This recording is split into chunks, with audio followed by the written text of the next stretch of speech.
এই শীত চলে গেল বেটা, তোর অভাবটা মিটাতে পারলাম না আমি। হ্যাঁ বলে যে হ্যাঁ আব্বা বলে যে আব্বা এই শীত চলে গেল, তা কিন্তু তোর অভাব মেটাতে পারলাম না আব্বা। একলাই শুতে কষ্ট হয় না বাড়িতে? হ্যাঁ শুতে হয় কষ্ট আব্বা। একটা বউ থাকলে কত সুন্দর হতো বল। আর একটা বউ থাকলে কত সুন্দর হতো আব্বা। এখন কি করবো, তোকে কেউ বিয়ে করছে না তা আমার তো। তোর মতন ছেলেটা ভিন্ন খাটবে, রাজনীতি খাটবে তো, রাজমিস্ত্রি কাজ করো আব্বা।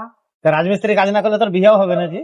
হ্যাঁ আমাকে রাজমিস্ত্রি না কাজ করলে বিয়ে হবে না। ওটা বালি বালি তুলে দিস, এখানে এসে দে ইট মিট গুনা বহিয়া দিস, শুধু বেরিয়ে বেরিয়ে খাইস না। একটা এত বড় জুয়ান গাধা তু। হ্যাঁ আমাকে জুয়ান গাধা আব্বা। তো তুই জুয়ান গাধাই তো, বসে বসে খেতিস শুধু,